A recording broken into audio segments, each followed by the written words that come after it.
Now, the Wabash Valley's most watched newscast continues with all you need to know in 10.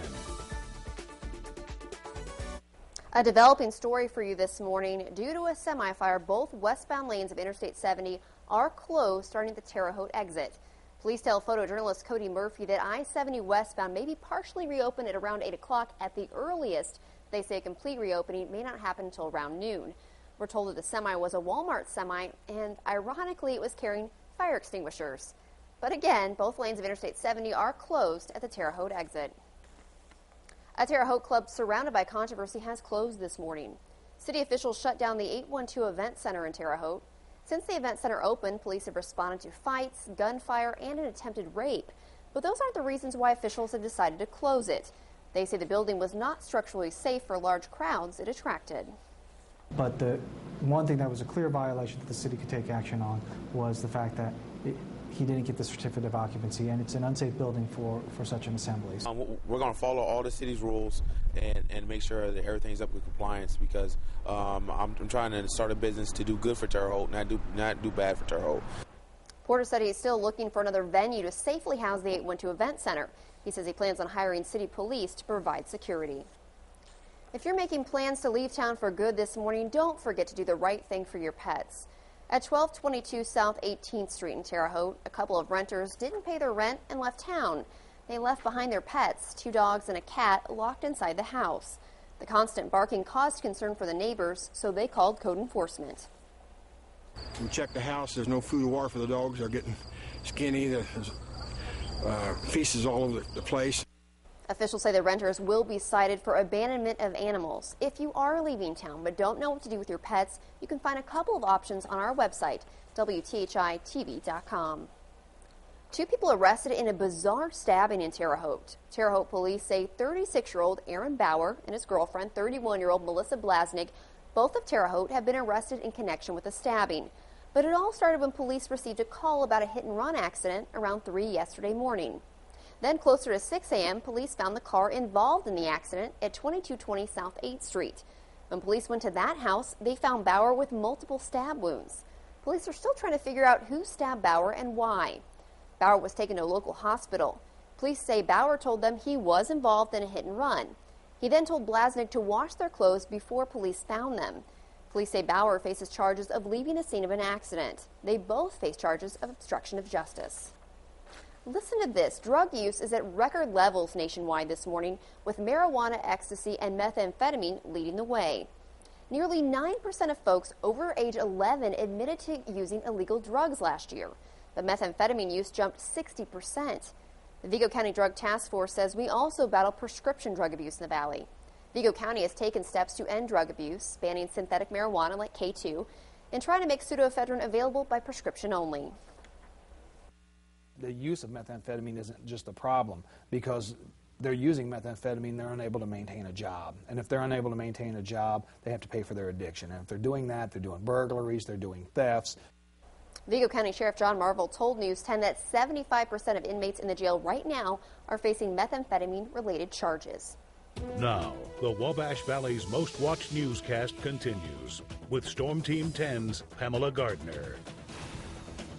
Good morning, everyone. We're off to a very crisp fall-like start, and temperatures are going to be on the increase later on with full sunshine. Right now, it is 47 degrees, so if you're just now heading out the door, you will need a jacket. Humidity at 100% under calm winds and clear skies, so some areas are dealing with patchy fog.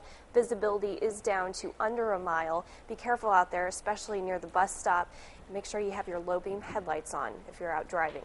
Paris at 46 degrees, Mattoon at 51, Vincennes at 57. It really feels chilly out there because yesterday at this time we were in the 70s. Today it's almost a 20-25 degree difference. On Storm Team 10 Fury with the triple scan radar, no showers or thunderstorms popping up. We're going to be nice and dry for your Friday. 68 degrees for lunchtime, and we will have a high of 79 degrees. Amanda? A man is hospitalized this morning after his horse and buggy are hit by a truck. The Daviess County, Indiana Sheriff's Department says Larry Swatson, trooper of Odin, was passing a van in his truck on a county road yesterday morning. That's when he hit an oncoming horse and buggy driven by Dan Graber of Odin. Graver was taken to Davies Community Hospital and was then taken by helicopter to a hospital in Evansville. That accident is still under investigation. The buggy was destroyed and the horse was killed. Details remain few this morning, but we can tell you that a bicyclist is recovering after an accident on US 41 last night in Terre Haute. It happened just before 9:30 at US 41 and Jessica Drive. Officials at the scene tell News 10 a bicyclist was heading south on 41, then turned onto Jessica Drive. That's when a car hit the bicycle. The bicyclist was flown from the scene by Lifeline with unknown injuries. We will update you on the story as more information becomes available. More than 300 Vigo County businesses are not paying their sales tax or have paid it late. More specifically, their retail registered merchant certificates have expired. That's something a business must have in order to legally operate in Indiana. It's all public information on the Indiana Department of Revenue's website. You're looking at some local businesses listed on the website that have already shut down. Money made from sales tax makes up half Indiana's budget. That means these businesses could be contributing to education and other areas that continue to face state budget cuts. And the state's budget itself, the general fund, about 50% or greater of that actually goes to public education, and other parts of that budget go to fund higher education as well as teacher pensions, Medicaid, and as well as correction system. Close to 26,000 businesses in Indiana are on the list of tax delinquents. The Department of Revenue estimates that's close to $70 million lost to the state. To check out that website and see what businesses are on it, visit WTHI-TV.com. In this morning's Political Watch 10, do you know who represents you in state and local government? If not, finding that information is now at your fingertips. A new online tool allows Hoosiers to enter their address, then immediately find out who holds what offices in their city or town or in their county, even at state and federal levels. Using geographic information system technology, it also shows you voting boundaries for things such as township offices or school board. To find the website, just go to WTHI-TV.com and click on this story. The annual Oktoberfest continues in downtown Terre Haute today. At the corner of 9th and Cherry Streets, brats, sauerkraut, and German potato salad are available for you to eat. And if the German fare is not your style, hot dogs or grilled chicken may be an option for you.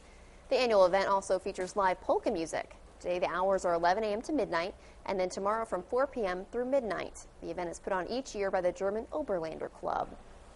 And a great day to head out there and get some brats. It is. It's going to feel a little bit cooler than what we've been experiencing the past several days, but great. We will take this. It's still going to be pretty warm, though. High of 79 degrees. This morning, we have patchy fog. It's going to lift later on this morning at about 9 o'clock, becoming full sunshine, mild, pleasant. Tonight, low 50 degrees, cool with patchy fog and clear skies.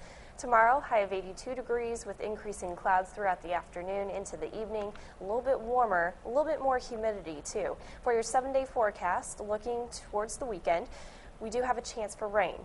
The rain showers are going to move in late Saturday night into Sunday morning, clearing out by Sunday afternoon. So that means most of your weekend is going to be wonderful, getting hot for next week. That's great news. A break from the dry weather maybe, and a break from the air conditioning for a couple days at least. Yes, we need the rain showers, and it looks like we could get half an inch of rain, and definitely it's going to be cool the next few nights. Great. Thank you, Pamela.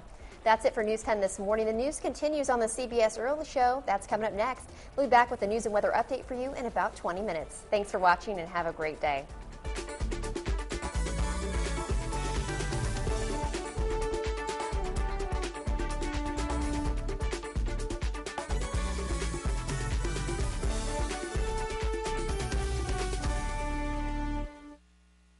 This has been the Wabash Valley's most watched newscast, News 10, leading the way. For local news 24 hours a day, visit WTHI-TV.com.